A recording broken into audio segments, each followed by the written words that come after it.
I'm Petitt with My Point TV, and as a songwriter and musician myself, I was thrilled to interview Austin's own Rosie Flores. I met up with her at her home and we talked about life, her career, and an organization that is helping her continue to live and perform in the live music capital of the world. I started singing when I was 6 or 7 because my father loved music and he bought a little 2-track tape recorder.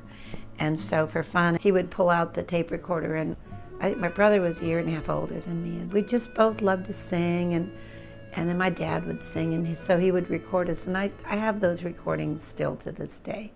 I'm gonna sit right down and write myself a letter and make believe it came from you.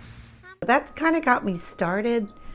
Falling in love with music and hearing my voice back, and kind of getting the idea that I've kind of felt like I was a singer.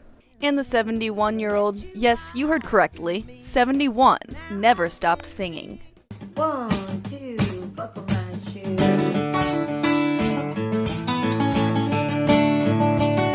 I'm a little skinny-legged hillbilly, hit-picking, finger-licking girl. That's me, just looking for a fine-looking, sweet-talking, hot-rodding, two-stepping man. Just looking for me. Born in San Antonio, growing up, Rosie Flores had always heard about Austin's music scene. When she arrived in 1988, she was captivated by the packed music venues and musicians from all walks of life. That's why I first fell in love with Austin, Texas. The music scene. Giving it up for your love, everything. I just was enamored by all the musicians here and all the clubs, and boy, when I came here, it was just, I was like, I gotta move here. This is freedom. And Austin quickly fell in love with Rosie. I've had recording contracts and bands. I've toured Europe, Japan, New Zealand, Australia. I have songs on the radio. Rosie has had quite a career. Please welcome the Sonny Burgess and Rosie Flores combo.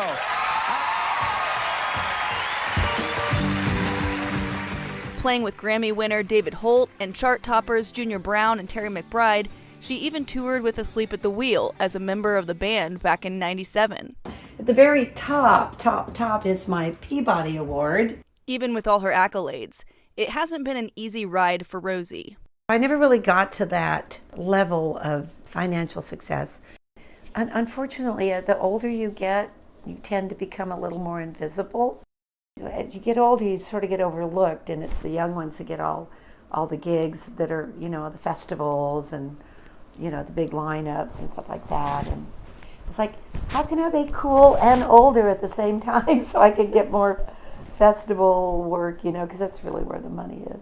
The cost of living in Austin has skyrocketed since she first arrived in the 80s, and the pandemic certainly hasn't helped. 2020, I was doing okay, and I'd booked all these shows, and so then they cut all my shows off from March on, and I was like, oh my God, through the year I'd lost $10,000 worth of shows. And what am I going to do? And I was minus in my checking account. That is, until she found Home Austin. Home provides housing assistance for Austin musicians 55 and older. They said, a lot of people have been donating and we'd like to give you a check for $250. I'm like, are you kidding me? I could use that so much right now, Yeah. I was just so beside myself that they would donate that to me, and when I really needed the money. And Home didn't stop there.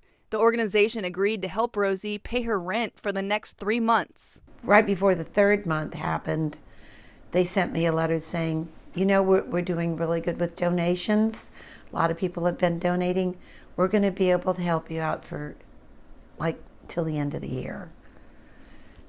And I was like, oh my God. I mean, I couldn't believe it, the feeling of security that I got from going from being, what am I going to do, to I can relax and I can do this.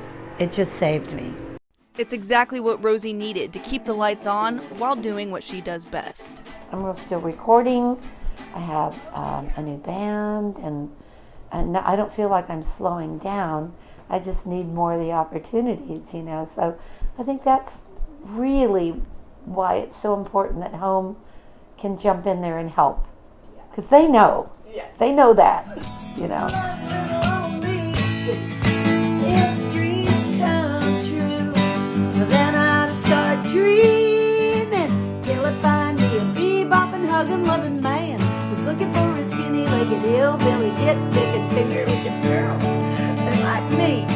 To keep up with Rosie, check out the contact links on your screen. I'm Petitt with My Point TV, and that's how I see it. Yeah.